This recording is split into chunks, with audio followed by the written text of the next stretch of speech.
In the early autumn of 1939, the air over Europe felt heavy, as if the land itself knew what was coming. In a quiet village on the outskirts of Krakow, Poland, Daniel Weiss stood inside his small workshop, wiping grease from his hands while the radio crackled on a wooden shelf. The announcer's voice trembled, breaking through the static like a warning bell. German forces have crossed the Polish border. Daniel froze. Outside, the village moved as it always had. Horses pulling carts, children running through narrow streets, church bells echoing faintly. But something invisible had changed. War had arrived, not with gunfire yet, but with fear. Daniel was 22 years old. He was not a politician, not a soldier, not a man of grand ideas. He was a mechanic. Engines made sense to him. Machines followed rules. People did not. His father had taught him that broken things could always be fixed, as long as you understood how they worked. That morning, he tried to keep working. He adjusted a tractor engine, tightened a bolt, and listened to the steady rhythm of metal and oil. But his hands shook. The radio kept talking about invasions, about mobilization, about a war that would reshape Europe. By nightfall, the first distant explosions echoed beyond the hills. Within days, German soldiers marched into the village. Their boots struck the ground in perfect rhythm, a sound that carried authority and threat. Flags with black symbols replaced familiar signs. Orders were shouted in a language Daniel barely understood. Life collapsed into survival. Food grew scarce. Curfews were enforced. Anyone who questioned orders disappeared. Daniel watched neighbors dragged into trucks. Shops were seized. The workshop, his father's legacy, was taken over by German officers who forced him to repair their vehicles. Every day, Daniel worked under watchful eyes. He fixed engines for tanks that would roll east, carrying destruction with them. Each repaired machine felt like betrayal. Each finished job weighed on his conscience. One evening, as winter crept closer, Daniel returned home to find his mother crying quietly. His younger sister clutched her coat, eyes wide with fear. A notice had been posted in the village square. Young men were to be relocated for labor service. Everyone knew what that meant. 2 nights later, chaos erupted. A German convoy was ambushed just outside the village. Gunfire shattered the silence. Flames lit the road as resistance fighters struck quickly, then vanished into the forest. The Germans responded with rage, firing blindly and dragging men from their homes. Daniel ran. In the confusion, he stumbled upon a wounded man lying behind a collapsed fence. The stranger wore civilian clothes, but carried a pistol. Blood soaked his jacket. Their eyes met, and in that moment, Daniel made a choice that would define his life. He dragged the man into the shadows. The wounded fighter introduced himself only as Marek. He was part of the Polish resistance. As German searchlights swept the fields, Daniel hid Marek in the workshop's basement. For 2 days, he brought food and water, listening as Marek spoke of secret networks, of hope, of fighting back when the world seemed lost. On the 3rd night, resistance members arrived. Before leaving, Marek grabbed Daniel's arm. "You're already part of this now," he said, "whether you want to be or not." By morning, German soldiers discovered the hiding place. Daniel was arrested. Interrogation was brutal. He was beaten, questioned, threatened. But he said nothing. Days later, he was loaded onto a train packed with men from across Poland. The destination was unknown. The future even less so. The journey lasted weeks. Hunger, sickness, and despair filled the railcars. Some men did not survive. Somewhere in the chaos, the train was attacked by partisans. Explosions tore open metal doors. In the confusion, Daniel ran again, this time into the forest, into uncertainty. What followed was a blur of cold nights, stolen food, and endless walking. He crossed borders he never knew existed, guided by strangers who risked their lives to help him move west. Months passed. Europe burned. By 1941, Daniel found himself standing on foreign soil, facing British officers who examined him with suspicion and curiosity. His story was checked, then checked again. Eventually, he was given a uniform, not Polish, not German, but Allied. The fabric felt strange against his skin. Training was harsh. Daniel learned to fire a rifle, throw grenades, march for miles without rest. He learned how to obey orders without hesitation. At night, he lay awake, haunted by memories of home, by faces he might never see again. The mechanic was fading. One morning, as bombers roared overhead on their way to enemy territory, Daniel realized the truth. There was no going back. War had taken his past. All that remained was the present and survival. As he stood in formation, rifle in hand, boots sinking into muddy ground, Daniel whispered a promise to himself. If he survived, he would remember everything, because someone had to. And so, the boy from a quiet Polish village stepped fully into the shadow of World War II, unaware that the worst was still to come. By the summer of 1942, the war had transformed Daniel Weiss into someone he barely recognized. The mirror showed the same face, but the eyes were different, older, sharper, carrying weight no 24-year-old should bear. Training had stripped away hesitation and replaced it with instinct. Orders were no longer questioned. They were followed. Daniel was assigned to an Allied infantry unit stationed in southern England, tasked with protecting airfields and supporting air operations over occupied Europe. Every day, he watched bombers rise into the sky like massive steel birds, engines roaring so loud they shook the ground beneath his boots. The men called them flying coffins. He understood why. The airfields were alive with tension.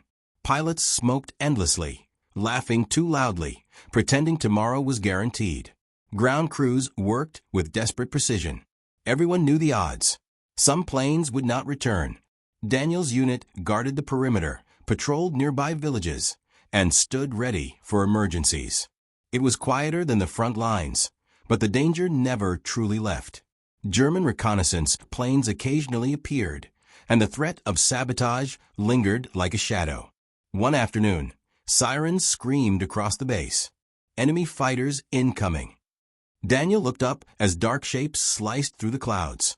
Anti-aircraft guns opened fire, sending black bursts into the sky. Allied bombers, returning from France, were under attack. Tracer rounds stitched the air like glowing needles. Then he saw it. One bomber was hit. Flames erupted from its wing, trailing smoke as it lost altitude. The aircraft struggled, tilting wildly, fighting gravity and fire at the same time. Daniel's heart pounded as he ran toward the crash zone, shouting orders to the men around him. The plane slammed into a field beyond the airstrip, exploding in a violent roar. Heat washed over them as debris rained down. For a moment, there was only silence, thick, heavy silence. Then Daniel heard coughing. Against all odds, one man crawled from the wreckage. Daniel sprinted forward, ignoring the heat, pulling the injured pilot away from the burning remains. The man was barely conscious, his flight jacket torn, blood staining his sleeve. "I've got you," Daniel said, though he wasn't sure who he was convincing. The pilot's name was Lieutenant James Carter, a Royal Air Force flyer from Manchester. His leg was shattered, but he was alive. Medics arrived moments later, rushing Carter to safety. That night, Daniel couldn't sleep. The image of the burning plane replayed in his mind. He had repaired engines for German vehicles once. Now he had saved a man whose job was to destroy them from the sky. War had a strange sense of balance. Over the following weeks, Daniel visited Carter in the field hospital whenever duty allowed. The pilot was stubborn, sarcastic, and impossibly calm for a man who had cheated death. "You dragged me out like a sack of potatoes," Carter joked once. "Owe you a pint for that." Their friendship grew quickly. Both were far from home. Both understood loss. Carter spoke of the skies, of flak bursts, Messerschmitts, and the fear that lived behind every mission briefing. Daniel listened, realizing that courage looked different depending on where you stood. In late 1942, Daniel's unit was deployed to France to support advancing Allied operations. The mission was dangerous. Sabotage supply lines, secure crash sites, and assist downed airmen behind enemy territory. The night Daniel crossed the channel, the sea was rough and unforgiving. Waves slammed against the transport boat as rain soaked through his uniform. No one spoke. Fear needed no words. France was occupied, tense and hostile. German patrols moved constantly. Villages were silent, their people cautious, eyes watching from behind curtains. During one operation, Daniel's unit was sent to retrieve survivors from another downed bomber. The crash site lay deep in enemy-controlled territory. They moved through forests at night, guided by whispers and moonlight. Gunfire erupted without warning. The unit scattered as bullets tore through trees. Daniel dove behind a fallen log, heart hammering. He returned fire, seeing only shadows moving between trunks.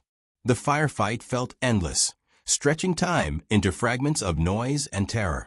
When it ended, 2 men from his unit were dead. The bomber crew they were searching for had not survived. That night, Daniel sat alone, cleaning his rifle with shaking hands. He had seen death before, but this was different. These were men he had laughed with, eaten with, planned futures with. War was no longer distant. It was personal. Weeks later, Daniel received news that cut deeper than any bullet. Lieutenant Carter had returned to duty. Before Daniel could feel relief, the second message arrived. Carter's plane had gone missing during a bombing run over occupied France. No parachutes were seen. No wreckage was found. Officially, he was listed as missing in action. Daniel read the report again and again, searching for certainty where none existed. Missing meant hope, but hope could be cruel. The war intensified. Bombings increased. German resistance stiffened. Daniel moved from mission to mission, carrying Carter's memory like a silent companion. One cold evening, as Allied planes thundered overhead toward enemy territory, Daniel looked up at the darkening sky. Somewhere up there, men were fighting a different battle, trusting gravity, engines, and luck. Fire over the skies. Fire on the ground. The war was expanding, pulling him deeper into its grasp. Daniel no longer wondered who he was becoming. He knew. A survivor. And survival came at a cost. In early 1943, Daniel Weiss was sent east. No one called it a transfer. It was a sentence. The Eastern Front was spoken of in whispers, as if saying its name too loudly might summon its horrors. Stalingrad was not just a battlefield, it was a warning. Armies vanished there. Cities turned into bones. Winter itself became a weapon. Daniel arrived under a sky the color of ash. The city was unrecognizable. Buildings stood shattered, their walls torn open like broken ribs. Snow covered everything, but it was never white. It was stained black with smoke and red with blood. The wind cut through uniforms and skin alike, carrying the smell of fire and death. His unit was attached to a Soviet-led force pushing German troops back through the ruins. Language was a barrier, but suffering was universal. Hunger made brothers of strangers. Fear needed no translation. Food came frozen or not at all. Ammunition was counted like gold. Sleep happened in minutes, stolen between artillery barrages. Rats grew bold, feeding on the dead without shame. Daniel learned quickly that rules of war did not survive Stalingrad. Fighting happened everywhere, above ground, below ground, inside factories, stairwells, basements. A building could be safe one moment and a tomb the next. Snipers ruled the ruins, invisible but always watching. On his second day, Daniel watched a Soviet soldier freeze to death while still standing guard. No one stopped. There was no time. One night, Daniel's unit was ordered to clear a half-destroyed factory near the Volga River. Intelligence reported German troops hiding inside. The factory loomed like a dark beast, its windows shattered, walls scorched by endless bombardment. They entered at dawn. The silence was unbearable. Boots echoed on broken concrete. Breath fogged the air. Every shadow felt alive. Daniel's finger rested on the trigger, his senses screaming danger. The first shot came from above. A Soviet soldier fell without a sound, blood blooming across the snow. Gunfire exploded instantly. The factory turned into chaos, shouts, screams, muzzle flashes lighting the darkness. Daniel moved forward, step by step, heart pounding, so hard it felt like it would break his ribs. He fired at shapes, at movement, at anything that threatened to move again. In a stairwell choked with dust, he came face to face with a German soldier no older than himself. Their eyes met. For a second, the war disappeared. Then instinct took over. The German fell. Daniel stood frozen, staring at the body. The man's eyes were open, glassy, surprised. There was no triumph, only emptiness. The factory was cleared by nightfall. They counted the dead. Too many. Outside, artillery thundered nonstop. The ground shook as if the earth itself wanted to tear apart. Daniel sat against a ruined wall, pulling his coat tighter, hands shaking uncontrollably. That night, he dreamed of his workshop in Poland, of oil-stained floors and warm summer air. He woke with tears frozen on his cheeks. Days blurred into weeks. Stalingrad devoured time. German counterattacks came relentlessly. Soviet forces answered with equal fury. Neither side could retreat. Orders were simple: hold ground or die on it. Daniel witnessed things that no human should see. Men buried alive by collapsing walls. Soldiers burning inside tanks, screaming until the fire took their voices. Wounded men begging for bullets because morphine had run out. Civilians still lived among the ruins. Ghosts wrapped in rags, moving silently, surviving on scraps. A young girl once offered Daniel a piece of frozen bread. He tried to refuse. She insisted. He took it. He never saw her again. In February, the cold grew even more brutal. Frostbite claimed fingers, toes, lives. Weapons jammed. Blood froze before it could soak into the ground. Then slowly, impossibly, the tide turned. German forces began to collapse. Surrounded, starving, frozen, they surrendered in groups, hands raised, faces hollow. Daniel watched them march past, defeated men who looked no different from his own comrades. There was no celebration, only exhaustion. When Stalingrad finally fell silent, the city was gone. Victory felt meaningless among the ruins. The price paid could never be counted. Daniel was pulled from the front weeks later. Medical officers noted combat fatigue. He did not argue. He did not speak much at all. As the transport truck carried him away, Daniel looked back at the city. Smoke still rose from the rubble. The Volga flowed quietly, indifferent to human suffering. Stalingrad had taken something from him. He didn't know what it was yet, only that it was gone forever. And the war was not finished. By the spring of 1944, Daniel Weiss had survived what should have killed him. Stalingrad was behind him, but it never truly left. The Eastern Front had carved itself into his bones. Faces haunted his sleep. Silence made him uneasy. Noise made him flinch. Still, when orders came, he followed them. That was the only way to stay alive. Daniel was transferred west, attached once again to Allied forces preparing for the largest invasion in history. They did not speak its name openly, but everyone knew. Something massive was coming. England buzzed with activity. Troops filled every road. Tanks rolled through villages. Ships crowded harbors like steel islands. Aircraft roared day and night. Maps were guarded like secrets of the universe. The men trained endlessly: beach landings, urban combat, night operations. Daniel trained without complaint. He had learned that asking why had no place in war.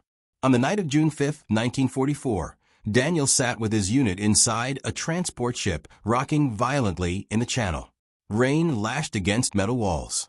The smell of oil, sweat, and fear filled the air. Some men prayed. Others stared at nothing. A few laughed too loudly. Daniel checked his rifle again and again. At dawn, the sky exploded. Naval guns thundered as the ships approached the coast of France. Through the smoke, Daniel saw the beaches, endless stretches of sand fortified with steel obstacles and machine gun nests. The ramp dropped. Hell opened. Men fell instantly. Bullets tore through water and flesh alike. Explosions threw bodies into the air. Daniel ran forward, lungs burning, legs screaming. He did not stop because stopping meant death. He reached the beach wall and collapsed behind it, heart pounding like a drum of war. Around him, wounded men cried out. Medics dragged the living away from the dead. The sand turned dark with blood. There was no room for fear. Only movement. Hours passed, or maybe minutes. Time meant nothing. Slowly, painfully, the Allies pushed forward. The beach was taken, inch by inch, body by body. France had been breached. The weeks that followed were a blur of villages and fields. Hedgerows hid enemies. Snipers punished carelessness. Every farmhouse could be a trap. Civilians emerged cautiously, faces filled with disbelief and tears. Some kissed Allied soldiers' hands. Some simply stared. Daniel fought through Normandy, then deeper into France. The German army resisted fiercely, but the tide had turned. Supplies flowed. Air support dominated the skies. The war, for the first time, felt like it was moving toward an end. In August, Paris was liberated. Daniel watched crowds flood the streets, waving flags, crying with joy. Women threw flowers. Men sang. Bells rang endlessly. For a moment, the war loosened its grip.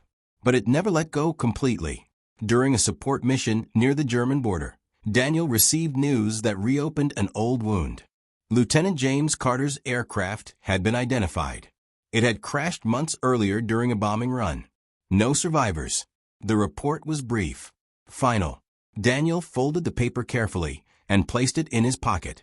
There was no dramatic reaction. No tears. He had learned in Stalingrad that grief waited for quiet moments. That night, he sat alone, staring at the stars. Somewhere above them, Carter had once flown, laughing in the face of death. Daniel whispered a goodbye the wind carried away. As winter approached again, Allied forces pushed into Germany. Resistance grew desperate. Cities burned. Civilians fled. The enemy fought with the fury of those who knew defeat was inevitable. Daniel entered towns, reduced to rubble. He saw prisoners freed from camps, their bodies thin, their eyes hollow. The sight filled him with rage and shame for humanity. This was what the war had truly been about. By April 1945, the gunfire softened. Rumors spread faster than bullets. Hitler was dead. Berlin was falling. On a cold morning in May, the order finally came. Germany had surrendered. The war in Europe was over. Men hugged. Some laughed. Others cried openly. Daniel felt nothing at first. The noise faded, replaced by a strange emptiness. Victory felt heavy. That evening, as the sun set over a ruined German town, Daniel removed his helmet and looked at the horizon. He had crossed a continent at war. He had survived fire, snow, and steel. But survival had changed him. The road to victory had been long and paved with ghosts. And though the war had ended, its echoes still followed him. May 1945. Europe was quiet for the first time in 6 long years. Guns were silent. Cities that had screamed with bombs and artillery now stood as hushed ruins. Streets were littered with debris, ash, and the remnants of lives once lived. And yet, for Daniel Weiss, the war did not end simply because peace had been declared. He walked through a devastated German town, boots crunching on shattered bricks and frozen earth. The air smelled of smoke and decay, but it was still better than the stench of fear that had followed him across continents. Survivors emerged from hiding, thin and pale, eyes wide with disbelief. Families hugged silently. Some laughed.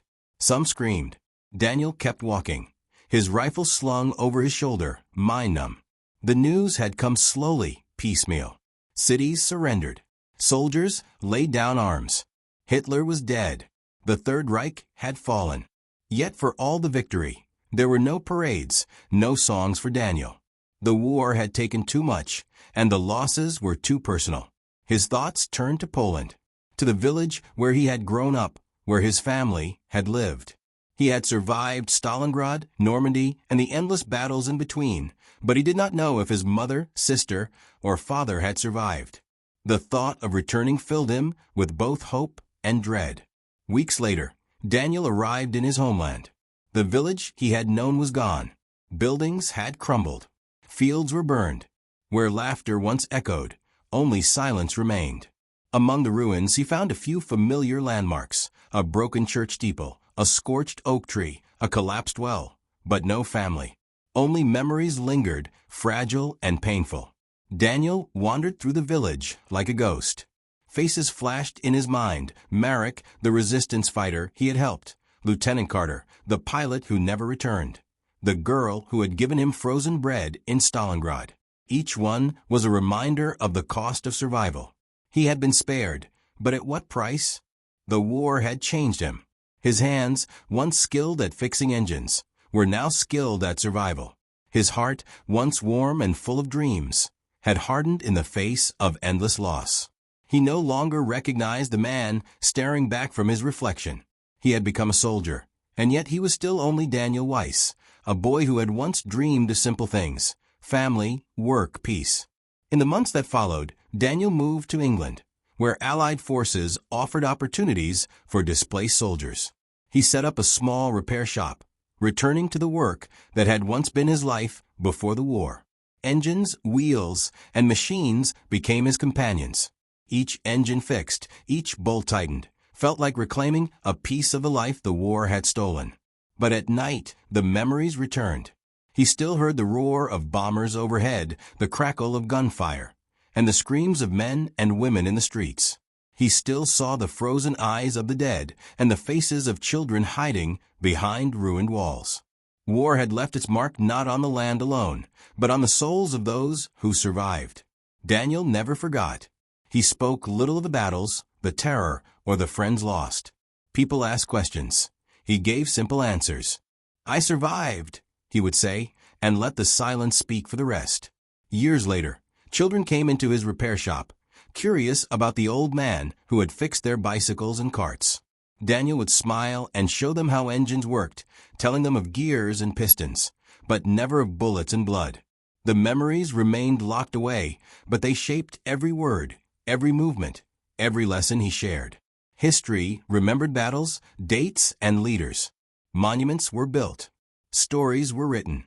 But for Daniel, the true cost of the war was in the faces that lingered in his mind, in the echo of a life forever altered. The war had ended on paper, but inside those who had lived it, it never truly ended. Daniel Weiss lived, repaired, and survived. And in doing so, he became both a witness and a keeper of memory. He understood, perhaps more than anyone else, that the victories of the world were meaningless without the lives that paid for them. And so even in peace, the echo of war remained. It was in the quiet nights, in the memories of friends who never returned, in the silent ruins of cities that could never be rebuilt. Daniel carried it with him, not as hatred nor as revenge, but as a solemn reminder of the price of survival, the fragility of life, and the courage of those who had given everything and asked for nothing in return. The war was over. The world moved forward. But for those who survived, the shadows lingered forever.